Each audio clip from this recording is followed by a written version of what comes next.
ओम नमः शिवाय। हम शिव जी को महादेव कहते हैं। महादेव जो आदिकाल से देवों के भी देव माने जाते हैं, इस बात का ज्ञान है हमें। शिव जी के 12 ज्योतिर्लिंग हैं और हम इन ज्योतिर्लिंग के दर्शन के लिए भी जाते हैं। यह ज्योतिर्लिंग स्वयंभू है। यह ज्योतिर्लिंग के मात्र दर्शन से ही हमारे सारे पाप नष्ट हो जाते हैं। पर क्या हमें इस बात का पूरा ज्ञान है कि यह ज्योतिर्लिंग स्वयंभू कैसे कहलाए जाते हैं? शिव पुराण में इन बातों का विस्तार किया गया है। शिव पुराण में ऐसा शास्त्र है जो सर्व सिद्धांतों से बना हुआ, भक्ति को बढ़ाने वाला शिव जी के मुख से कहे गए ग्रंथ है, जो सनत कुमार मुनि के उपदेश से व्यास जी ने परम आदर से यह ग्रंथ रचा है, जिसके सुनने से हम पाप रहित हो जाते हैं। इस शिव पुराण में से आपको 12 ज्योतिर्लिंग की कथाओं में से सर्वप्रथम ज्योतिर्लिंग सोमनाथ की कथा हम आज सुनते हैं। सोमनाथ महादेव मंदिर 12 ज्योतिर्लिंगों में से सबसे पहला माना जाता है। कहते हैं कि इसका निर्माण स्वयं चंद्रदेव सोमराज ने किया था। इसका उल्लेख ऋग्वेद में मिलता है। सौराष्ट्र में वेरावल में स्थित इस मंदिर की महिमा और कीर्ति दूर दूर तक फैली थी, जिससे प्रभावित हो महमूद गजवी ने सोमनाथ मंदिर पर हमला किया, उसकी संपत्ति लूटी और उसे नष्ट कर दिया। उसके बाद गुजरात के राजा भीम और मालवा के राजा भोज ने इसका पुनर्निर्माण करवाया। सन 1297 में जब दिल्ली सल्तनत में गुजरात पर कब्जा किया तो उसे फिर गिराया गया। सोमनाथ मंदिर के पुनर्निर्माण और विनाश का सिलसिला जारी रहा। इस समय जो मंदिर खड़ा है उसे भारत के गृह मंत्री सरदार वल्लभ भाई पटेल ने बनवाया और 1 दिसंबर 1995 में भारत के राष्ट्रपति शंकर दयाल शर्मा ने इस राष्ट्र को समर्पित किया। शिव पुराण में सोमनाथ ज्योतिर्लिंग की स्थापना से संबंधित कथा इस प्रकार है। जब प्रजापति दक्ष ने अपनी सभी 27 पुत्रियों का विवाह चंद्रमा के साथ कर दिया तो वे बहुत प्रसन्न हुई।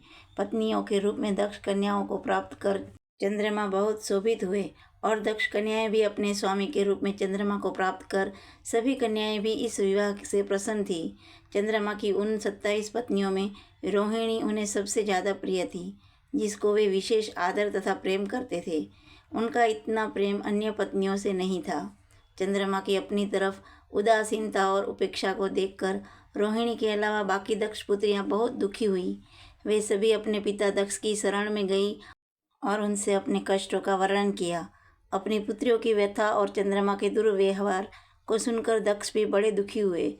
उन्होंने चंद्रमा से भेंट की और शांतिपूर्वक कहा, कलानिधे, तुमने निर्मल व पवित्र कुल में जन्म लिया है, फिर भी तुम अपनी पत्नियों के साथ भेदभावपूर्ण व्यवहार करते हो। तुम्हारे आश्रय में रहने वाली जितनी भी स्त्रियां हैं, उनके प्रति तुम्हारे मन में प्रेम कम और अधिक ऐसा सौतेला व्यवहार क्यों है? तुम किसी को अधिक प्यार करते हो और किसी को कम प्यार देते हो। ऐसा क्यों करते हो? अब तक जो व्यवहार किया है वह ठीक नहीं है।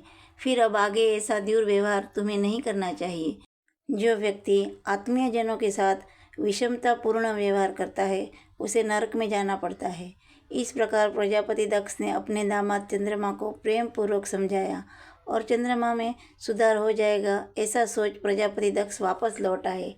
इतना समझाने पर भी चंद्रमा ने अपने ससुर प्रजापति दक्ष की बात नहीं मानी। रोहिणी के प्रति अतिशय आसक्ति के कारण उन्होंने अपने कर्तव्य की अवहेलना की तथा अपनी अन्य पत्नियों का कुछ भी ख्याल नहीं रखा और उन सभी से उदासीन रहे। दोबारा समाचार प्राप्त कर प्रजापति दक्ष बड़े दुखी हुए। वे पुनः चंद्रमा के पास आकर उन्हें उत्तम नीति के द्वारा समझाने लगे। दक्ष ने चंद्रमा से न्यायोचित बर्ताव करने की प्रार्थना की।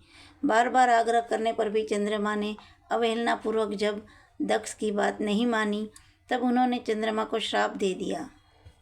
दक्ष ने कहा कि मेरे आग्रह करने पर भी तुमने मेरी अवज्ञा की है, इसीलिए तुम्हें क्षय रोग हो जाए।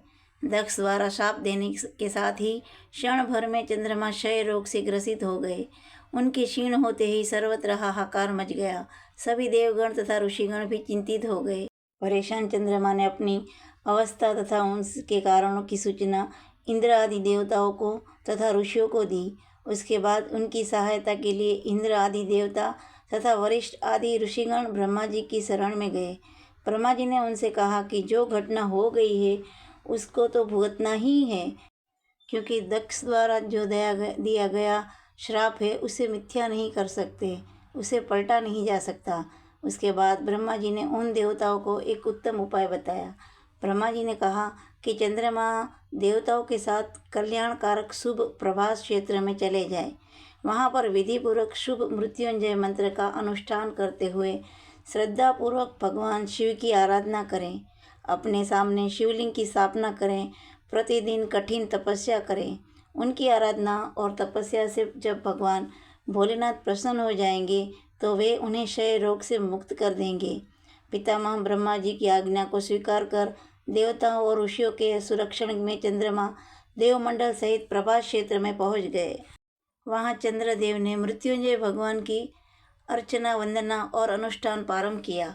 वे मृत्युंजय मंत्र का जप तथा भगवान शिव की उपासना में तल्लीन हो गए। ब्रह्मा की ही आज्ञा के अनुसार चंद्रमा ने 6 महीने तक निरंतर तपस्या की और वृषभ ध्वज का पूजन किया। 10 करोड़ मृत्युंजय मंत्र का जप तथा ध्यान करते हुए चंद्रमा स्थिर चित्त से वहां निरंतर खड़े रहे। उनकी तपस्या से भक्त वत्सल भगवान शंकर प्रसन्न हो गए। उन्होंने चंद्रमा से कहा, चंद्रदेव, तुम्हारे कल्याण हो। तुम जिसके लिए यह कठोर तप कर रहे हो उसे अपनी अभिलाषा को बताओ। मैं तुम्हारी इच्छा के अनुसार तुम्हें उत्तम वर प्रदान करूंगा। चंद्रमा ने प्रार्थना करते हुए विनयपूर्वक कहा, हे देवेश्वर, आप मेरे सब अपराधों को क्षमा करें और मेरे शरीर के इस क्षय रोग को दूर करें। हे महादेव, आप मुझे इस श्राप से मुक्त कर दीजिए और मेरे सारे अपराधों को क्षमा कर दीजिए। इस श्राप को पूरे से समाप्त करना भगवान शिव के लिए भी संभव नहीं था। तब महादेव ने चंद्रमा से कहा, श्राप मिथ्या तो नहीं हो सकता, मगर मैं तुम्हें वरदान देता हूँ कि तुम्हारी कला प्रतिदिन एक पक्ष में क्षीण हुआ करेगी, जबकि दूसरे पक्ष में प्रतिदिन वह निरंतर बढ़ती रहेगी। इस प्रकार तुम स्वस्थ हो और लोक सम्मान के योग्य हो जाओगे। इसके साथ ही भगवान शिव ने चंद्रदेव की अपनी जटाओं में धारण कर उन्हें मान सम्मान में वृद्धि की। उसके बाद से ही भगवान शिव हमेशा अपनी जटाओं में माँ गंगा के साथ साथ चंद्रदेव को भी धारण किए रहते हैं। इस तरह चंद्रदेव को मिला यह श्राप उनके लिए वरदान साबित हुआ, जिस वजह से चंद्रदेव को भगवान शिव की जटाओं में बसने का सौभाग्य प्राप्त हुआ। भगवान शिव की कृपा रूपी प्रसाद को प्राप्त कर चंद्रदेव बहुत प्रसन्न हुए। उन्होंने भक्ति भावपूर्वक शंकर की स्तुति की। ऐसी स्थिति में निरंकार शिव उनकी दंड भक्ति को देखकर साकार लिंग रूप में प्रकट हुए और संसार में सोमनाथ ज्योतिर्लिंग नाम से प्रचलित हुए। बोलिए सोमनाथ महाराज की जय। और ऐसे पृथ्वी पर पहले स्वयंभू ज्योतिर्लिंग सोमनाथ जी प्रकट हुए। ज्योतिर्लिंग के दर्शन मात्र से मन में एक शांति का अनुभव होता है। आप सभी सोमनाथ भगवान के दर्शन जरूर कीजिए। और हमारी ये कथा आपको पसंद आई हो तो अपने परिवार दोस्तों के साथ शेयर जरूर करें और हमारे चैनल को सब्सक्राइब करें, कमेंट जरूर करें। धन्यवाद। ओम नमः शिवाय।